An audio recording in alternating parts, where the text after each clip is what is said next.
로마서 1장에서 우리 사람이 불의한 행동과 불의한 마음으로 하나님의 심판을 받게 되었으니 은혜의 복음이 필요하다 이야기하면서 우리가 구체적으로 어떠한 죄를 지었는지 설명합니다. 2장에 와서는 하나님이 외모로 사람을 취하지 않기에 하나님의 심판은 유대인, 헬라인, 배경, 출신, 지나온 어떤 공로들 이런 것으로 어떤 것으로도 하나님의 심판을 피할 수 없다 설명했습니다. 그러면서 이러한 말씀을 들려주지요. 할례는 마음에 할지니 영에 있고 율법 조문에 있지 아니한 것이라.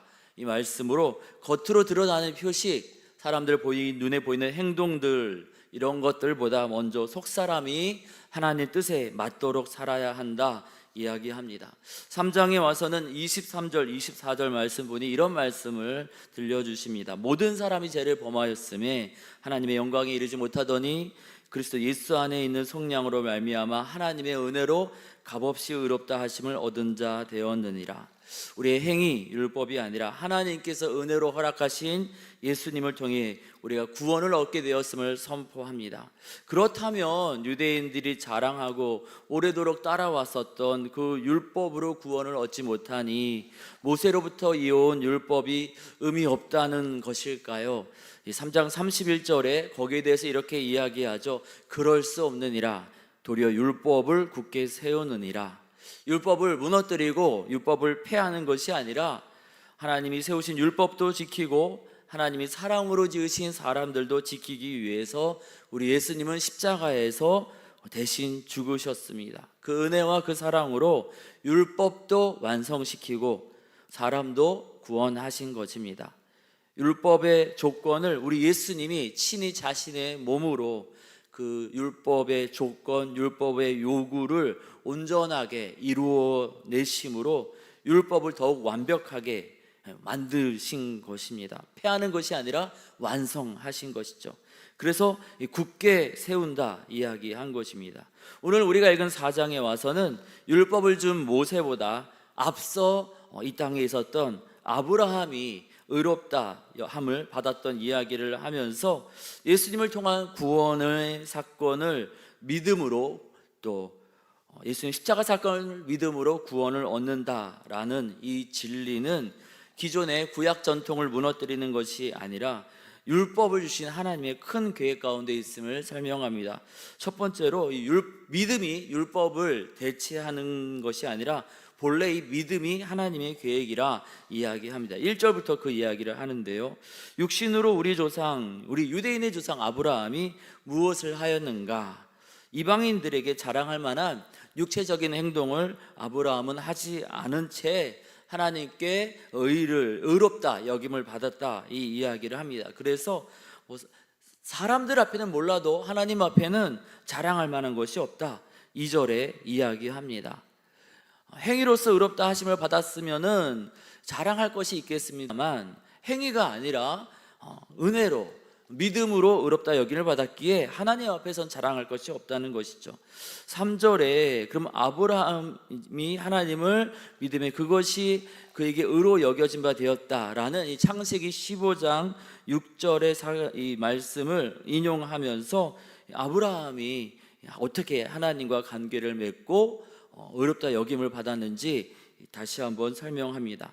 창세기 12장에서 하나님이 아브라함을 부르시죠. 그리고 너로 큰 민족을 만들겠다 이야기하신 다음에 15장에 가서 그 말씀을 하신 이후에도 아무런 눈에 보이는 변화가 없어서 낙심하고 있던 아브라함을 바깥으로 밤에 이끌어내셔서 하늘의 별을 보게 하십니다. 그 별을 보면서 이 별들처럼 지금 아무것도 없지만 지금은 전혀 기대할 수 없지만 너의 자손들이 별처럼 많아질 거다 이렇게 하나님 말씀하시는데 아브라함이 그 말을 듣고 그 별들을 보고 저 별들도 하나님 만드셨는데 저 별들을 지으신 것처럼 아무것도 없는 나에게 또 자녀를 주시고 내 자손을 저렇게 만들어 주신다고 그 하나님의 말씀을 아브라함이 믿었더니 창세기 15장 6절입니다. 아브라함이 여호와를 믿으니 여호와께서 이를 그의 의로 여기시고 하나님이 꿈꾸게 하시는 것, 하나님이 말씀하시는 것 그저 믿었더니 하나님이 그것을 의로 여기셨다 나옵니다. 그 이야기를 지금 3절에서 인용하는 거죠. 유대인들이 자랑하는 행위, 할례는 성경에 제일 먼저 나오는 것이 창세기 17장입니다. 할례라는 이 행위, 율법적인 행위에 앞서서 그저 그가 15장에서 2장 앞서서 하나님을 믿었더니 하나님은 의롭다 여겨주셨다는 겁니다. 율법보다 믿음이 시간적으로도 앞서 있습니다. 믿음이 율법을 대체하는 것이 아니라 본래 믿음이 하나님의 큰 계획이라는 것이죠. 이에 우리가 주님께서 귀하게 보시는 그 믿음을 이 아침에 갖게 해달라고 기도하기를 원합니다. 말씀을 읽으면 믿어지고 하나님이 소망을 주시면 믿어지고 그렇게 우리도 아브라함처럼 꿈을 꾸고 믿을 수 있게 해달라고 그렇게 기도하기를 원합니다. 아브라함이 하나님의 음성을 듣고 꿈을 갖고 기대와 소망을 가진 것 그것을 하나님이 보시고 의롭다 하셨는데 이 아침에 하나님께서 우리 인생 가운데 하실 그 놀라운 일들 우리도 주의 말씀 의지해서 꿈꾸고 믿게 해 주십시오. 하나님 허락하신 우리 인생길 내 힘, 내 능력으로 사는 것이 아니라 하나님 말씀 의지해서 은혜로 살게 해 주십시오. 이 아침에 기도하기를 원합니다. 두 번째로 믿음을 의롭다 여긴 것이 어떤 의미인지 설명해 주고 있는데요. 무슨 의미인가요? 바로 값없이 주시는 것이기에 이것이 은혜이다. 그리고 이것이 우리에게 주시는 하나님의 복이다 설명하고 있습니다. 4절부터 그 이야기를 합니다. 일하는 자에게는 삭시 은혜가 아니라 보수입니다. 노동이라는 대가에 대한 정당한 보상을 받는 것이죠. 하지만 그만큼 일하지 않았는데 받는 것은 일하지 않고 받았으니 은혜인 것이죠. 우리 하나님은 그런 분이고 또 믿음이라는 것은 그러한 가치가 있는 것이 뭔가를 얻을 만한 가치가 있는 것이 아님에도 불구하고 의롭다 여겨주셔서 또 의로 여겨주시니 이것이 바로 은혜가 아니겠느냐 이야기하는 겁니다. 이 은혜를 시편 32편의 다윗은 복이다 이렇게 이야기합니다. 6절에서 8절까지 그 이야기가 나오거든요. 6절에서 8절을 제가 표준 세번역으로 다시 읽어드리겠습니다. 그와 같이 다윗도 한 일과는 상관없이 하나님께서 의로움을 인정하여 주시는 사람이 받을 복을 찬양하여 이렇게 말하였습니다. 하나님께서 잘못을 용서해 주시고 죄를 덮어 주신 사람은 복이 있다. 주께서 죄 없다고 인정해 주시는 사람은 복이 있다. 우리가 하나님 앞에 나아가 죄 없다라고 이렇게 인정받을 만한 행동을 하는 사람은 한 사람도 없다라고 3장에서 이야기했잖아요. 다른 사람과 비교해서 내가 조금 더 나을지 모르겠습니다. 하지만 어떤 누구도 하나님 앞에서 너 그래 너는 다른 사람보다 나아 죄 없어 라고 인정받을 사람은 율법에 의하면 한 사람도 없거든요. 또 율법이 없다 하면은 우리 주님이 주신 본성과 양심에 의하면은 죄 없다 의롭다 여기를 받을 사람이 한 사람도 없는데 아브라함이 믿었더니 그것을 의롭다 여겨주신 것처럼 우리가 예수 믿으면 하나님이 그저 은혜와 사랑으로 우리 죄 없다 여겨주시니 이것이 복이다. 지금 이 이야기를 사도 바울의 입술을 통해서 주님은 우리에게 들려주시고 있습니다. 예수 믿으면 그래서 하나님의 은혜로 제사함을 얻으면 우리의 노력, 행동이 아니라 우리가 수고하지 않았음에도 불구하고 그냥 수고는 예수님이 하셨는데 나를 위한 사랑으로 우리가 믿어서 그 능력과 은혜를 우리가 덧입으면 우리가 뭐 한 거 아무것도 없는데 그것이 복이지 않느냐? 그것이 복이기 때문에 이 복을 얻는 소식이기 때문에 예수님의 십자가 이야기는 복된 소식, 복음이 됩니다.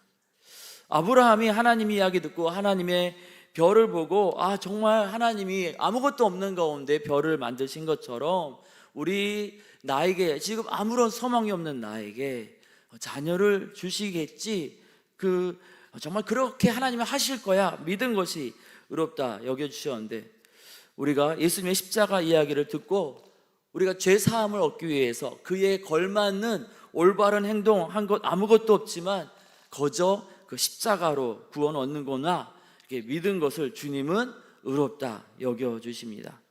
그러니까 예수님 믿게 된 것 자체가 복이죠. 그리고 소중하고 기쁜 일입니다. 우리 노력, 수고 없이 거저 죄 없다 인정을 받았으니까요. 그래서 그것이 복이다라는 얘기를 지금 4절에서 8절까지 하는 겁니다. 이것이 참 복인데 여러분 이거 알고 있습니까? 하는 얘기를 바울이 로마 교회에 있는 유대계 그리스도인, 비유대계 그리스도인들에게 말하는 것이죠. 그리고 주님은 이 로마서 기록을 통해서 우리에게도 이것이 참된 복인 것을 우리 예수 믿는 사람들이 알고 있느냐 이야기하시는 겁니다. 이 말씀 우리가 보면서 이 아침에 예수 믿는 게 이렇게 복이구나, 이 복을 우리가 기억하고 깨달으며 오늘도 그 복으로 인하여서 기쁨으로 살아가는 복된 날이 되게 해달라고 기도하기를 원합니다. 세 번째로 9절부터 아브라함에게서 보는 것처럼 이 은혜는 할례를 행하는 유대인이나 할례를 행하지 않는 비유대인에게나 모두에게 임한다 설명하고 있습니다. 9절입니다. 그런즉 이 복이 할례자에게냐 혹은 무할례자에게도냐 모두에게 적용이 된다는 거죠. 앞서 말씀드린 것처럼 창세기 17장에서 하나님은 할례를 명하시고 하나님이 아브라함을 의롭다고 여기신 것은 15장입니다. 시간적으로 앞서 있는 것이죠. 그래서 10절에 그런 이야기를 하는 거죠. 의롭다 여김을 받았던 것이 할례시냐 무할례시냐, 무할례시지 않느냐 그 얘기를 하는 거죠. 17장에 할례가 있었고 15장에 의롭다 여김을 받았는데 믿음의 조상 아브라함도 행위가 아니라 거저 믿음으로 은혜로 의롭다 여기지 않았느냐 이 이야기를 하는 겁니다. 그러면 할례는 무슨 의미가 있을까요? 11절입니다. 그가 할례의 표를 받은 것은 무할례 시에 믿음으로 된 의를 인친 것이니 이는 무할례자로서 믿는 모든 자의 조상이 되어 그들도 의로 여기심을 얻게 하려 하심이라. 표준세번역으로 제가 다시 읽어드립니다. 아브라함이 할례라는 표를 받았는데 그것은 그가 할례를 받지 않는 동안에 이미 믿음으로 얻은 의로움을 확인하는 것이었습니다. 그래서 그는 할례를 받지 않고도 믿는 모든 사람의 조상이 되었으니 이것은 할례를 받지 않은 사람들도 의로움을 인정받게 하려고 하신 것입니다. 할례로 구원 얻는 것이 아니라 구원 얻은 자들이 그 구원을 확인하는 차원에서 할례를 받은 것이니 할례를 받든 받지 않았든 그냥 믿으면 이 구원의 복이 임한다는 겁니다. 그러니 할례 때문에 자랑할 것도 없고 주눅들 것도 없다는 것이죠. 이게 우리가 자랑도 주눅도 아니라 겸손히 하나님이 아브라함에게 말씀하신 것, 아브라함이 믿었더니 하나님이 의로 여기신 것 기억하면서 이 십자가 구원의 은혜, 또 하나님이 우리 가운데 행하실 놀라운 일들 기대와 소망 가운데 믿음으로 하나님 앞에 나아가기를 원합니다. 우리가 믿으면 아브라함에게 우리 하나님께서 그리하셨던 것처럼 우리를 의롭다 여기시고 은혜로 복으로 인도하여 주실 줄 믿습니다. 기도하겠습니다. 하나님, 우리의 율법, 우리의 행동이 아니라 아무 공로 없으나 거저 믿음으로 그저 믿음으로 거저 은혜로 구원하여 주심에 감사드립니다. 율법이 아니라 믿음이 본래 하나님의 계획임을 알게 하여 주시니 감사합니다.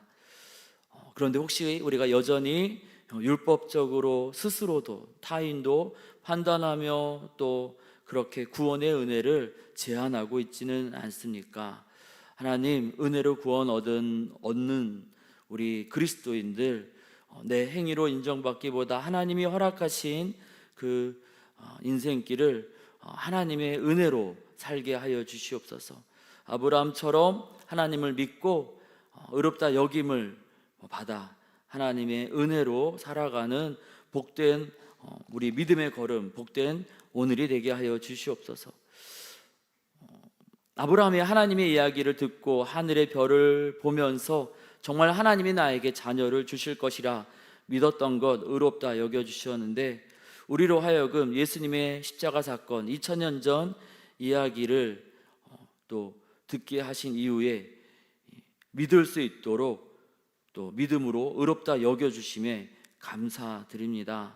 예수님 믿게 된 것이 그 자체가 복이고 소중하고 기쁜 일인데, 하나님 우리가 예수님 믿은 것만으로 기뻐하고 또 이 복을 소중히 여기는 그런 지혜로운 믿음의 사람들 되게 하여 주시옵소서. 아브라함에게서 보는 것처럼 이 은혜는 할례를 행하는 유대인이나 할례를 행하지 않은 비유대인에게나 모두에게 임함을 알게 하시니 감사합니다. 우리가 기대와 소망 가운데 겸손히 하나님 앞에 어떠한 행위도 자랑치 아니하고 겸손히 하나님 앞에 나아가게 하여 주시옵고, 이 은혜의 복음을 우리가 힘써 전하는 복된 하루가 되게 하여 주시옵소서. 감사드리며 우리 주님 예수님의 이름으로 기도드립니다. 아멘.